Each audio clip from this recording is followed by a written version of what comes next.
The rain had not stopped for 3 days. It beat against the tall windows of Belrose House with a steady force, as if the sky itself had come to collect a debt. Margaret Belrose stood in the doorway of her father's study, watching him work by candlelight though it was still afternoon. The storm had turned the day dark and gray, and the house smelled of damp wood and quiet fear. Silas Belrose sat hunched over his desk, his thin hair glowing softly in the candle's light. His quill moved with careful purpose across a thick, leather-bound ledger. Margaret knew that book well. It held the record of the Belrose family. Births, marriages, deaths. Everything that mattered to her father was written inside those pages. She had known what this moment would bring ever since the black carriage arrived weeks ago. Ever since her parents stopped speaking to her at dinner. Ever since the doctor shook his head and avoided her eyes, Silas dipped his quill again, tapped it once, then drew a single dark line through her name. Margaret Abigail Belrose. The line was straight and clean. Practiced. Her father did not look up. "You're hovering, Margaret. It's improper." She stepped fully into the room. "Nothing I do can be more improper than what you're doing now." Her voice surprised her. Flat. Empty. She had no anger left to spend. Silas finally looked at her. His pale blue eyes were cold and distant, like frozen water. "Your mother has packed what she believes is suitable. You should be grateful. We found someone willing to take you. Take you." Margaret folded her hands so tightly her fingers turned white. An interesting choice of words. I believe the proper term is purchase. His mouth tightened, but he reached into his desk and pulled out a leather pouch. Gold coins clinked softly inside. "The Duke of Crestmont is a man of great wealth and name," Silas said. "You will be his wife." "A duchess. Many women would envy your position." "How much?" Margaret asked. Silas stiffened. "That is not your concern. How much am I worth?" she pressed. "A daughter who cannot bear children. A defective one. Surely you negotiated well." He stood suddenly, his chair scraping the floor. "You will not speak to me this way. Everything I have done has been for this family." "For Beatrice," Margaret said softly. "For her future. For your debts." The slap came without warning. Her head snapped to the side. She tasted blood, but she did not cry. She had learned long ago that tears only pleased them. "You will behave when the Duke arrives," Silas said. "You will be grateful." Through the rain-streaked window behind him, Margaret saw the black carriage rolling up the long drive. 4 dark horses pulled it, their hooves steady and sure. "He's here," she said. The chapel was cold despite the summer air. Stone floors chilled Margaret's feet through the thin soles of her shoes. She stood at the altar, wearing her grandmother's wedding dress, altered poorly to fit her frame. The ivory fabric had yellowed with age. The lace scratched her skin. She felt like an item pulled from storage and sold quickly before anyone noticed the damage. The Duke stood beside her. She had barely seen him before now. He was tall, broad-shouldered, dressed in dark clothes that made him seem carved from shadow. His face was sharp and still, handsome in a distant, dangerous way. He did not look at her. The minister spoke quickly, his voice dull and rushed. "I do," the Duke said when prompted. 2 simple words. Final. When it was Margaret's turn, her father spoke from the pew. "She does." "I do," Margaret said herself, clear and steady. For the first time, the Duke looked at her. His eyes were gray, the color of storm clouds. Something unreadable passed through them, then was gone. He slid a plain gold ring onto her finger. It was too large. "I pronounce you husband and wife," the minister said. The Duke turned and walked away without waiting, without a glance back. Outside, the rain had stopped.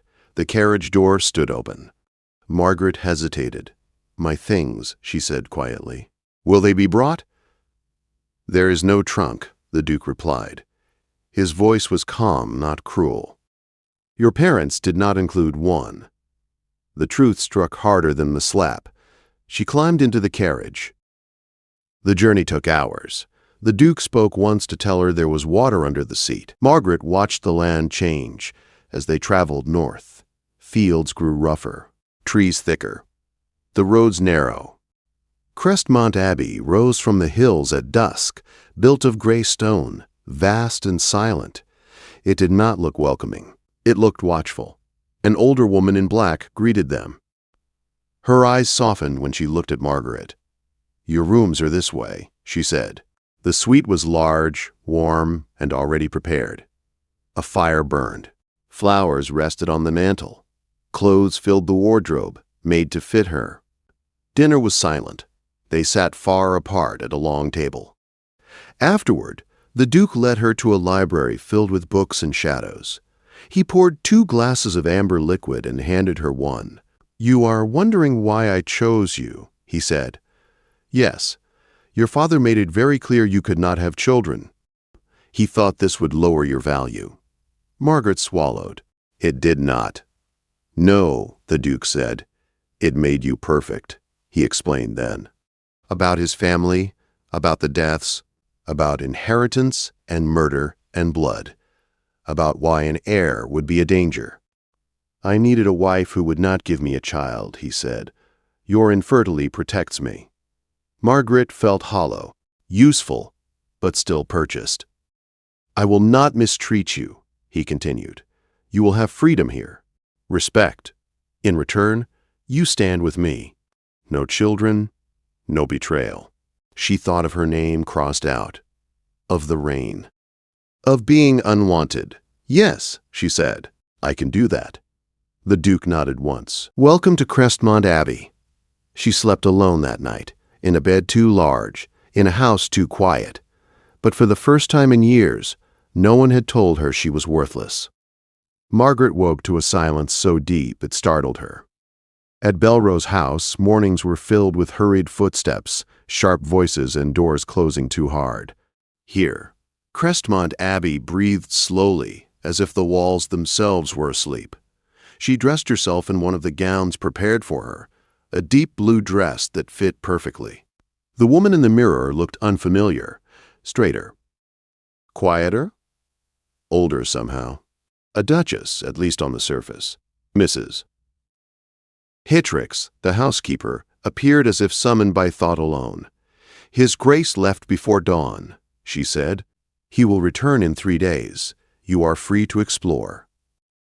Free. The word felt strange. Margaret spent the morning walking the long halls, past covered furniture and faded portraits.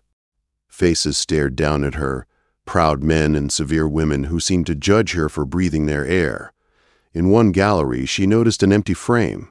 The wallpaper behind it was darker, marked by absence. The Duke's uncle, Mrs. Hittrix, said softly, "His portrait was burned after the trial." Margaret understood then that this house was not only lonely, it was wounded. On the second day, she found the estate office. The room was chaos. Papers everywhere.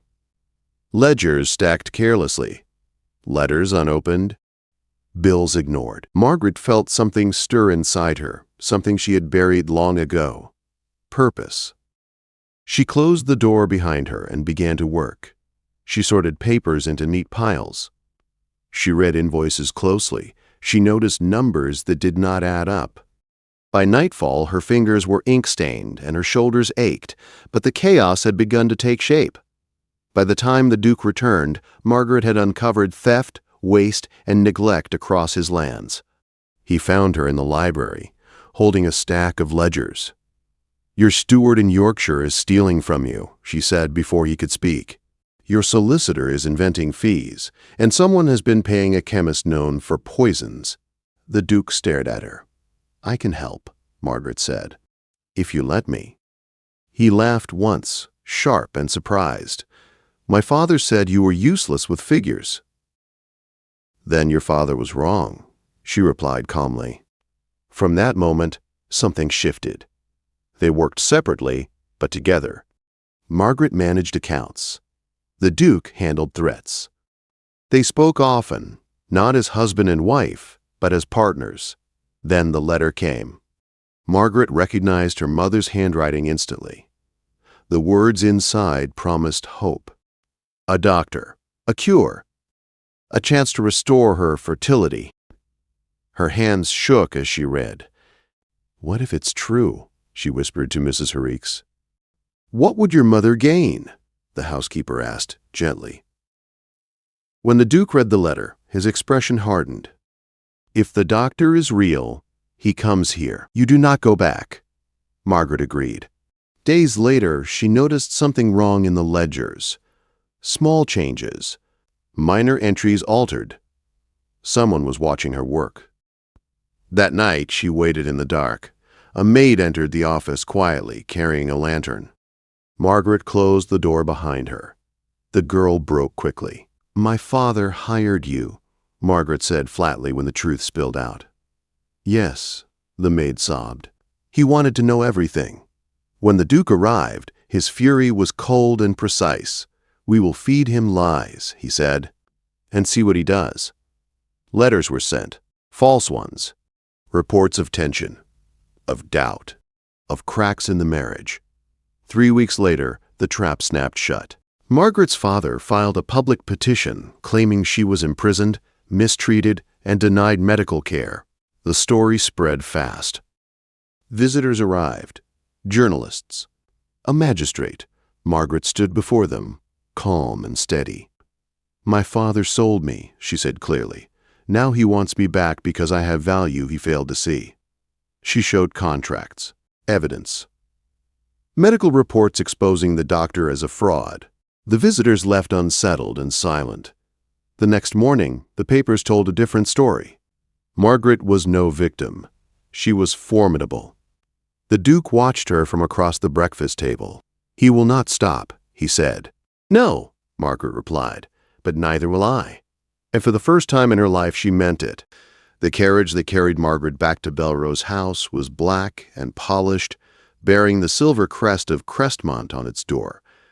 It stopped before the familiar gates with a final crunch of gravel.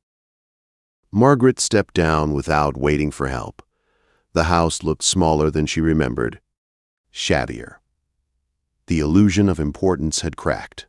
Her mother appeared in the doorway, hands trembling, eyes bright with forced relief. "Margaret, thank heaven. You've come to your senses." Margaret walked past her without answering. Her father was in his study, seated behind the same desk where her name had once been crossed out. He looked up, startled, then smiled thinly. "You've come home."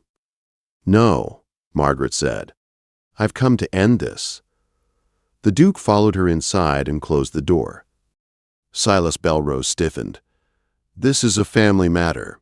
It stopped being that when you sold your daughter," the Duke replied coolly.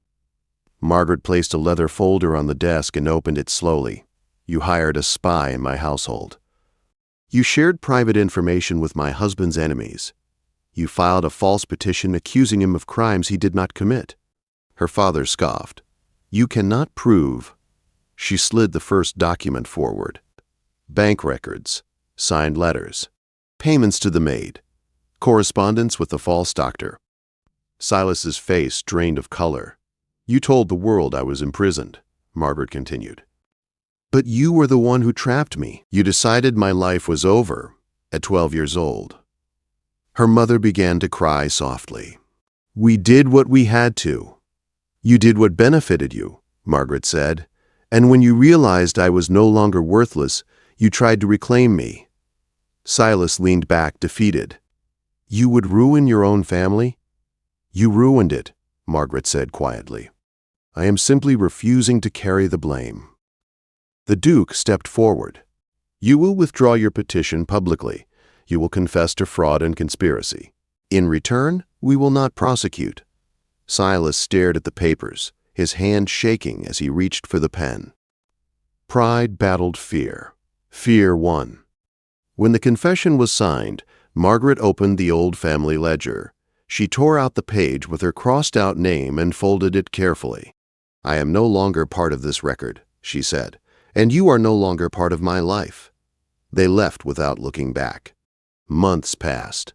Cressmont Abbey changed, almost every annual compared to May. The account stabilized. The tenants prospered. The house grew warmer, fuller. Margaret moved through its halls with quiet authority, respected and heard. She and the Duke never pretended to be something they were not. Their bond was built on trust, not illusion. On choice, not obligation. Then the letters arrived. Charities asking if the childless Duke and Duchess might consider helping orphaned children. Margaret read them thoughtfully. One afternoon, she stood in the restored conservatory, sunlight warming the glass above her. "What if," she said slowly, "we created something different? Not heirs, not replacements, just refuge." The Duke studied her, then nodded. A home for those discarded. Children arrived weeks later. Quiet ones. Angry ones. Clever ones. Broken ones. Margaret saw herself in them. She taught them numbers, stories, how to stand straight and speak without apology. The Duke taught them discipline, honesty, and how to survive a world that rarely played fair. Laughter returned to Cressmont Abbey. One evening, Margaret stood on the balcony watching the children run through the gardens. "I was never barren," she said softly. "Just told I was." The Duke stood beside her. "And even if you were, look what you've grown." Margaret smiled. Her parents had sold her believing her life was finished. They were wrong. She had not been chosen because she was broken. She had been chosen because she was strong. And in the end, that changed everything.